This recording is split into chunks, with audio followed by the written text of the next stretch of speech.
اسی بات پہ اللہ ہے خدا ہے نہیں ہے اس کو چھوڑ دیں. قرآن کے اندر جو غلطیاں ہیں، بچے پیدا ہوتے ہیں ایمبریولوجی کا جو ہڈیاں پہلے ہڈیاں بنتی ہیں اس کے اوپر پھر گوشت آتا ہے، ایسا کوئی بھی نہیں ہوتا. ہڈیاں اور گوشت سائملٹینیسلی بن رہے ہوتے ہیں. جب ہم رحم مادر میں انسانی جسم کی ابتدا یعنی ڈیولپمنٹ کو دیکھتے ہیں تو یہ سچ ہے کہ ہڈی اور پٹھے یعنی مسلز دونوں ایک ہی ابتدائی ٹیشو لیئر سے جنم لیتے ہیں، جیسے میں نے کہا میزوڈم کہتے ہیں.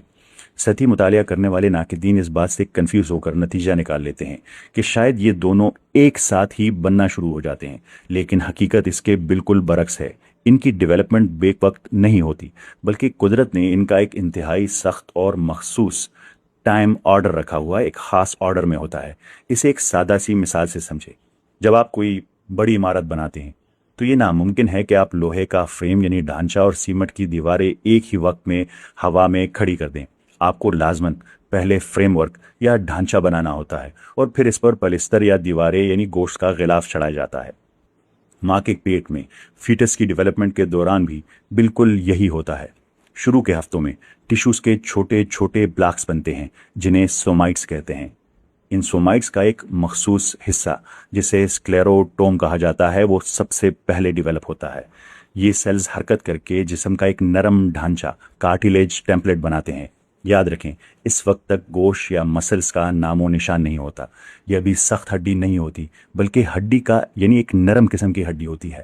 جب یہ ہڈیوں کا بنیادی فریم ورک اپنی جگہ لے لیتا ہے صرف اور صرف تبھی ایک اور ٹیشو جسے مایوٹوم یعنی پریمیٹیو مسل سیلز کہتے ہیں ایکٹیویٹ ہوتا ہے. یہ مسل سیلز حرکت کرتے ہیں اور اس پہلے سے موجود نرم ہڈی کے ڈھانچے کے گرد لپیٹنا شروع کر دیتے ہیں. بایولوجی کی زبان میں یہ مسلز واقعی نرم ہڈیوں کو پہنائے جاتے ہیں. اس پورے پروسیس کے بعد ایک تیسرا مرحلہ شروع ہوتا ہے جسے اوسیفیکیشن کہتے ہیں، جس میں خون کی نالیاں کیلشیم لا کر اس نرم کارٹیلیج ڈھانچے کو ایک مکمل اور سخت ہڈی میں تبدیل کرتی ہے. لیکن ہڈی کی بنیاد اور فریم گوشت کے بننے سے پہلے ہی کھڑا ہو چکا ہوتا ہے. اب ذرا 1400 سال پہلے نازل ہونے والے قرآن کریم کے الفاظ پر غور کریں جو کہتے ہیں پھر ہم نے اس مدغہ کو ہڈیاں بنایا، پھر ہڈیوں پر گوشت چڑھایا. قرآن کریم نے کتنی خوبصورتی اور باریکی سے پہلے ہڈیوں کا فریم بننے، اعظام اور پھر اس پر گوشت کے چڑھانے کی بالکل پرفیکٹ بایولوجیکل ترتیب بیان کی. جو بات آج ایک ایتھیسٹ کو غلطی لگ رہی ہے دراصل اسے خود ماڈرن مائکروسکوپک سائنس کی سمجھ ہی نہیں ہے. وہ جس چیز کو غلطی کہہ رہا ہے ایمبریولوجی کی دنیا میں وہ انسانی پیدائش کا ایک مسلمہ سائنسی قانون ہے، ایک اسٹیبلش سائنٹیفک لا ہے. جب علم سے پیدل لوگ قرآن کریم پڑھتے ہیں تو انہیں اس میں غلطیاں نظر آتی ہیں، لیکن جب ماڈرن سائنس کے بانی پائنیئرز اسے پڑھتے ہیں تو انہیں اس میں خدا کی نشانیاں نظر آتی ہے. آئیے اصل ایکسپرٹس کی بات سنتے ہیں.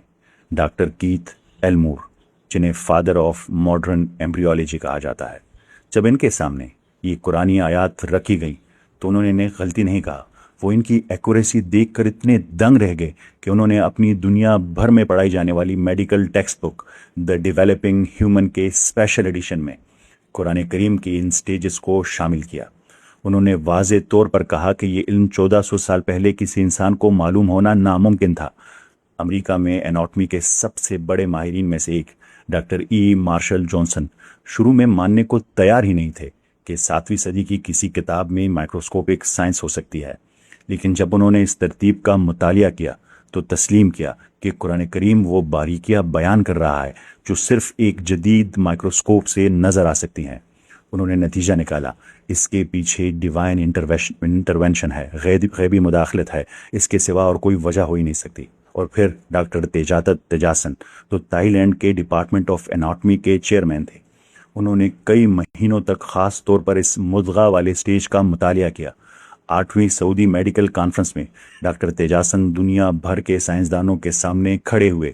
انہوں نے برملا اعتراف کیا کہ چونکہ نبی کریم صلی اللہ علیہ وآلہ وسلم پڑھنا لکھنا نہیں جانتے تھے اس لیے مائکروسکوپک علم یقیناً خالق کی طرف سے ایک وحی ہے.